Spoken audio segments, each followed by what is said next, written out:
Fjarðarveitingar veisluþjónusta kemur með matinn til þín.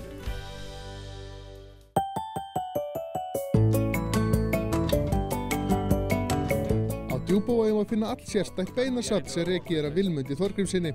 Hann hefur í mörg ár sankað þessi beinum og raðað saman beinagrindum hinna ýmissa dýra og þá aðallega sjávarspendýra. Töluvert mikil aðsókn á safnið, enda ekki mörg slík á landinu. Útlendingarnir, þeir eru að sækja tvo hluti til Íslands. Náttúru og eitthvað sem minnir þá að þeir hafi verið á Íslandi.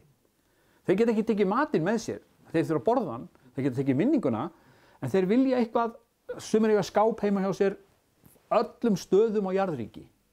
Þetta er svona safnaraliðið. Og ég er að þjónusta þetta safnaralið. En svo náttúrulega kemur bara almenningu líka og þeir eru að kaupa eitthvað íslenskt. Það er alltaf verðið sem stoppar svona þennan almúga.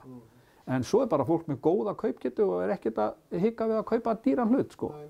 Og ef það sér eitthvað sem er svolítið öðruvísi, ekki einhverja kínverska mynd sem okkur líkar, fallegt fjall og fullt af skógi og bara kannski svartur sandur með hvítu froðufyllandi í einum ísjaka á bakvið. Að eitthvað sem minnir á Ísland. En hversu margir sækja safnið heim?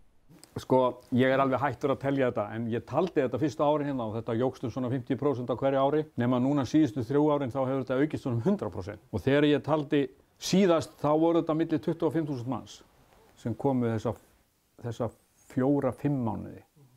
En svo er að koma fólk sem ég er ekki heim, sko. Og þetta er mest sem er að koma núna, þetta er einkaaðilar sem að hafa tekið mynd hjá mér eða fengið upplýsingar og þeir eru að senda á vini sína. Og svo bara spreið þetta út. Villi er hafsjór á fróðleik þegar kemur að beinabyggingu dýranna. Þið sjáu kjálkabeini hérna. Þetta er sem sagt kjálkin á steinbítnum. Hann er tvíkjálk með 2 bein í kjálkanum. Og allt er spegill. Öll dýr sem að jarðarinnar, snákar, spendýr eitthvað. Þetta er alltaf spegill. En þeir eru aldrei einsbáðu megin. Við erum aldrei symmetrist. Og það þarf ekki nema 1 gen til þess að skemma þetta. Og við getum, ef að þessi samgróningur passar ekki, þá fáum við skarð í vör eða alls konar galla. Og steinbíturinn er stórmerkileg fiskur í Ísland því að hann skiptur úr tönnunum einu svona ári. Það er mikið ferli að hreinsa bein og er það gert eftir kúnstarinnareglum. En oft þarf að taka alla beinagrindin í sundur til að þrífa og er það nákvæmnisverk. Því hvert bein þarf að vera á réttum stað. Þegar ég tek svona refahaus eða steinbítshaus þá sker maður kjálkan burtu og setur hann inn í grisju til að tína ekki hlutunum burtu. Svo setur maður grisjuna í ferlið. Og ef þú ert með heilan hval, hann er með 150 tennur, kannski höfrungur, þá þarf þetta að sortera þetta allt í pakka til að tína ekki öllu. Og svo þarf þetta að vera búin að taka myndir af öllu áður. Vegna þess að ég fer ekki hérna á tölvuna og leita mér á upplýsingu hvernig steinbítur er sett saman. Og þetta er það sem að mínir safnarar eru að gera. Þeir eru að búa til katalóg yfir hvert dýr, hvað á að vera mikið bil á milli kjúku á sel eða hval og þeir búa sér tíðan bækling og katalóg þetta allt sem að þeir geta síðan selt aðgang að. Það sem gestir safnsins taka yfirleitt fyrst eftir er hundurinn Trína sem tekur á móti þeim á hlaðinu, en Villi hefur mikla og góða reynslu af þjálfun hunda. Það er þetta að kenna tungumál til hunda, hvaða tungumál sem er. Þú getur kennt þeim í þýði þetta og urr þýði þetta eða flaut þýði þetta, þeir eru svo fljótir að læra. Ég kom hingað á Djúpavog til að þjálfa hunda. Fjárhúsið var hérna við hliðina og bara þegar ég var svona heilsulegs þá þurfti þetta að hafa svolítið göngugetu til að þjálfa hunda. Þannig að ég lagði það fljótlega á hilluna og fór að verka bein í staðinn. En þessi hundur sem er hjá mér núna, sko, hann er ekki sýningahundurinn minn sem ég hafði hérna á Djúpavogi í upphafi. Sem var mjög góður sýningahundur og ég var með eina rútu á dag, minnstakosti, sem þeir komu til þess að sjá hvað hundurinn var að gera og hvernig og af hverju. Og ég var svona með áróður fyrir það að allir geta átt góða hunda en þeir verða nenna að leggja vinnu í hann. Þú getur lært hundamál. Og ég sýndi þeim hvers konar hundamál hundurinn talar og hvað þú getur gert í því til þess að ná betri sambandi við hundinn. En þessi hundur, hann bara kom hérna frá góðri fjölskyldu á Djúpavogi þegar ég misti hundinn minn og hentar alveg rosalega vel í túristana því að hann er svo meinlaus. Hann brosir ekki að neinum túrista, sama hvað hann gerir. En hann, sko, þetta er hans líf og sál síðan hann kom hingað. Hann má ekki missa af einum einasta manni, sko. Villi á góða að á Djúpavogi sem og annar staðar sem útvega honum beinagrindur eða hræ til að vinna og hreinsa. Og í eitt skipti fekk hann til dæmis símtal að 4 háhyrningar hefðu fundist í fjöru. Ég sagði bara, elska mig, ég bara kaupi þetta að þið, bara segið bara hvað þú vilt fá fyrir þetta. Og þeir eru hér, núna eru þeir að vera tilbúin. Ég er með það hérna út í garði á sumrin, á beit. Og inn í gróðurhúsi? Og inn í gróðurhúsi á veturnar. Í gróðurhúsinu mínu er eiginlega engar plöntur, það eru bara bein. Beinin hérna inni, þau verða hvít af sólinni. Þau eru alveg brún frá byrjun, við sjáum að þetta er brúnt en það hér. Og sólin getur að gera þau hvít, þess vegna eru þau hér. En hryggirnir og allt þetta nær 5 metra lengju og ég hef þetta úti á sumrin. Og þessi skepna, þetta er gáfaðasta rándýr jarðar og hægt að ala upp eins og hund nema að tæknin sem þetta dýr hefur er sónar eða bergmál sem þið senda út hérna eftir nefinu, hér, og hérna kemur hljóðið út og hvalir eru allt öðruvísi en við af því einu að heyrnartaugin er hérna í kjálkanum. Og þeir heyra þegar ekkoið kemur tilbaka, þá dettur hljóðið hérna á kjálkan og þeir hlusta með kjálkanum. Þess vegna er svo alvarlegt þegar dýr eins og þessi háhyrningur fær skemmdar tennur. Náttúran bjargar þessu, en ef að tennurnar skemmast á ungra aldri, þá opnast niður í rótina og við sjáum hvað mikið pláss hérna á milli tannana, að kjálkinn fær ígerð og skemmist og þar af leiðandi skemmist heyrnartaugin og öll afkoma dýrsins. Það er óhætt að segja að Villi sé með fróðari mönnum á landinu þegar kemur að dýrum, en hann hefur líka setið beggja vegna borðsins þegar kemur að veiðum og friðun. Ég er búinn að veiða þúsundir af rjúpum og í jólamatinn og alin upp í rjúpur. Sko, ég myndi fórna eins og skota friða rjúpuna alla. Það er forréttind að sjá þessa fugla, labbandi allstaðar. Ég er ekki að dæma veiðimann eða neitt. Ég er búinn að vera í þessari deild. Að veiða allt sem tönn á festir og all mín auður og alla mín auður fjölskyldur kemur frá veiðimennsku. En fólk sem vill ekki veiða hefur sama rétt á að halda dýrinu lifandi eins og sá sem vill drepa það. Og þennan rétt, beggja aðilega verður að virða. Þeir sem eru vegan, þeir eru alla mína virðingu skilið. Ég get kannski ekki kjöt nema einu sinni í viku, og gat ekki jötið kjöt þegar afi minn drap besta kálfinn, vegna þess að hann var vinur minn. Ég skil þetta nákvæmlega. Við verðum að virða bæði þessi sjónarmið. Mannkynið getur ekki lifað á hnetum og grænmeti ef allir myndu gera það. Það er bara ekki nóg landrými til þess, eða ættum við að höggva alla skóga til að fara að rækta. Þannig að við skulum vera fegin fyrir þá sem er ekki allir vegan og fegin fyrir þá sem eru vegan til að spara álagið á dýrin. En við verðum náttúrulega að taka okkur á í dýrarækt og fjölda búskap sem er skelfilegur. Sko. Ég get bara kindakjöt á Íslandi. Dýraheimurinn er svo heillandi, hann kennir okkur allt sem við þurfum. Líka læknum, þó þessi endalaust í afnýtum og hjúkrunarfræðingum. Hundurinn minn, hann er eins og svona 2 ára, 3 ára barn og heilin vinnur nákvæmlega eins.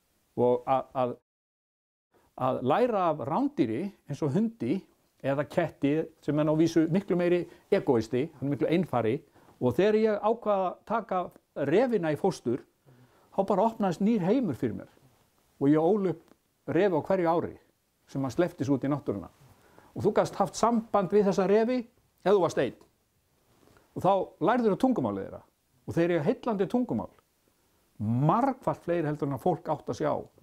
Og þá áttaði ég mig á því að ef þú ætlar að rannsaka villta náttúru, þá þarftu að losna við þetta aðvöruna garg sem allir eru að senda frá sér út á okkur. Og ég set stóra spurningu ofta þetta fólk sem er að koma annað slagið á greni og rannsaka hluti. Þú ert bara að hafa áhrif á refinn þar sem hann er og alla hans unga. Hann tekur bara lyktaður eins og skot. Safnið hans er einnig heimili hans og kom því ekkert á óvart að áhugaverðir og flottir hlutir fyndust líka í eldhúsinu. Fullt af útskornum dýrum hérna. Gerir þú þetta sjálfur? Já, það er allt íslenskt hérna. Já. Ég er rosa hrifinn af íslensku rekavið. Ég kaup ekki við nema íslenskt, en við fæ alls konar rekavið erlendis frá og harðvið líka. En skerð þú þetta út sjálfur? Ég sker voða lítið orðið út. Mest sem er skorið út hérna er hundgamalt. Já. En ég mála og brenni með penna á það. Ég er bara orðinn svo slitinn að ég þarf að spara að skera út. Sko. Ef ég tek einhvern skurki að skera út, þá þarf ég bara að taka það út í nokkra vikur og eftir. Þannig að Gjalda fyrir það. já, sko, minn kvóti núna komin í eitthvað annað. Já. Og nú situr maður eins og hérna og kjaftar allan daginn við túrista. Ég koma hérna í kjallarann hjá mér og hótelliðið segir, já, farðu og kjaftaðu við að Villa, sko. Láta hann segja einhverja huldu fólkssögu. Áhugi Villa á að skilja og vernda dýr kom í kjölfar áfalls. Ég misti son minn 17 ára eftir mikið áfall. Og þegar að við fjölskyldu okkar lendir í þessu, þá ákveð ég númer 1 að breyta mínu lífi. Líta öðruvísi á lífið og fá mér endanlegan tilgang. Og þá ákvað ég að taka þetta skref í náttúrunni. Og ég hef alltaf haft löngun til að forvitnast þetta. Það er náttúrulega ekkert smá erfitt að fara inn í svona skipulegt, við köllum svona hálfgert vísindastarf, út úr áfalli. Og verandi alltaf fyrir framan sig umgengni þar sem þessi drengur var. Hver einasta þúfa minnir á það. En ég ákvað að vera þarna 17 ári, gamall og sonur minn var, og segja þá skilum við þetta, ljúka þessu ferli og taka næsta skref í lífinu. Og lífið mitt hér að gefa túristum eitthvað að því sem ég veit. Bæði varandi steina, bein, líf og hundurinn stærsti parturinn af því. Vegna þess að ég segi bara, meðan við getum ekki gengið betur fólk heldur raun ber á jörðinni. Hvernig í ósköpunum getum við áttlæst þess að ganga betur dýr?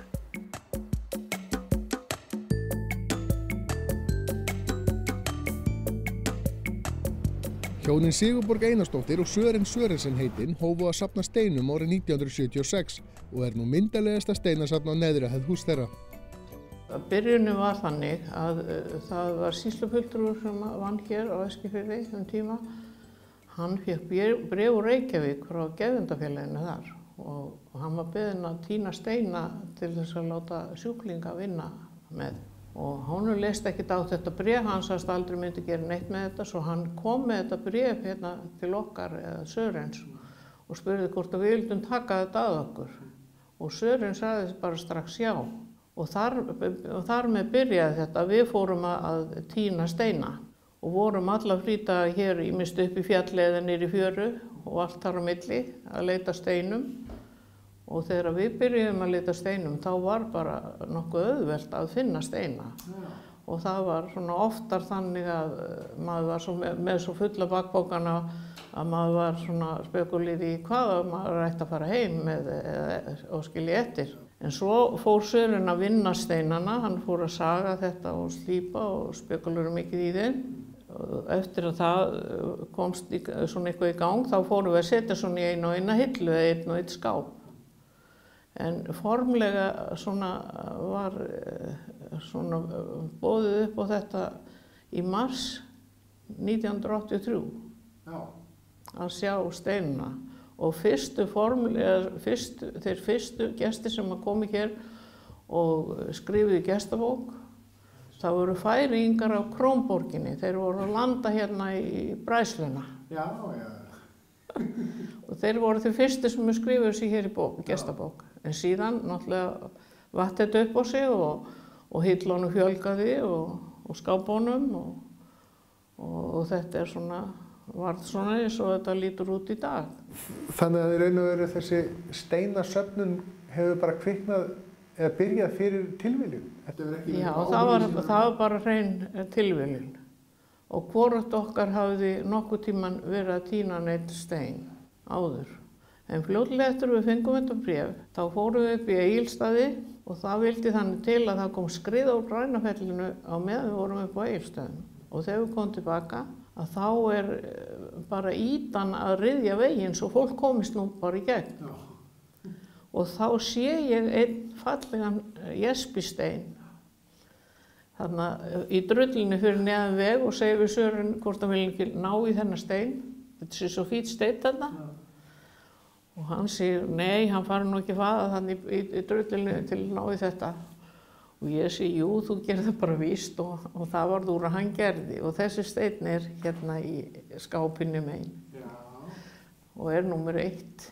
Einhver einn staður gjafmildari á steina en aðrir? Ekki finnst mér það. Mér finnst að maður hafi nú bara geta fundið steina bara á flestum stöðum ef þú bara gengur. Maður þarf náttúrulega að líta niður fyrir fæturnar á sig og maður þarf ofta að sparka í þá og spekulera. En mér finnst að maður hafi fundið steina á ótrúlega mörgum stöðum. Og þeir eru flestir héðan af þessu svæði eða ekki? Já, þetta er mest af hérna á Austurlandi. Það er einn og einn steinn svona annar staðar á landinu en megnið er hérna á Austfjörðunum. Hefur eitthvað tölu á?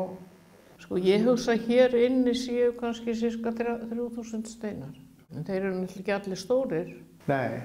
En það er ofta að litlu steinarnir eru mjög fallegir og Á bilinu 300–500 manns sækja safnið heim árlega, en þegar mest lét voru það 15–1600 sem litu við. En svo eru þessir nýlegir hérna, þessi hérna og þessir tveir og svo þessi gulliti hérna. Þetta eru steinar úr jarðgöngunum hérna með Eskifjarðar og Norðfjarðar. Þetta er steinrunni tré hérna, Strengjurungur, og það er sagt að þetta sé 11 milljón ára gamalt. Og þetta er á Tjörnesi. Það hafði fallið niður stór fylla úr berginu þar og þetta var niður sjó á Tjörnesi. Íbúðin á efri hæðinni er eiginlega safn út af fyrir sig, því Sigurborg hefur síðustu ár sinnt handavinnu sínu ötullega í starfi eldri borgar á Eskifirði.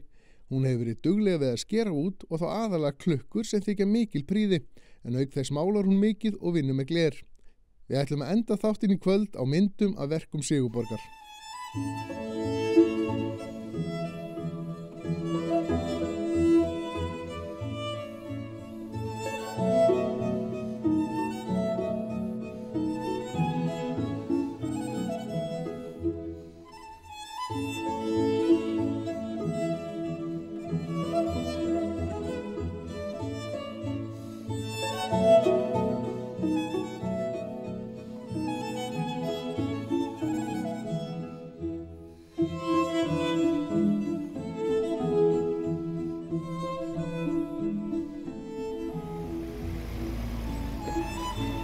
Þá er þetta komið hjá okkur í kvöld.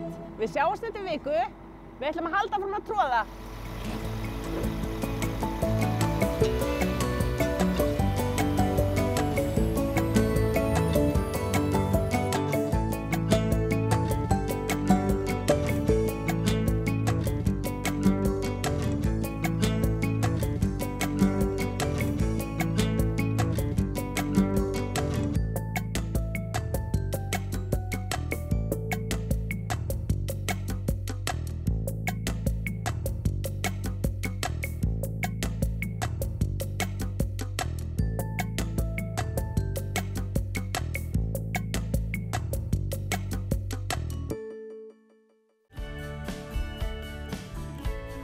Fjarðarveitingar veisluþjónusta kemur með matinn til þín.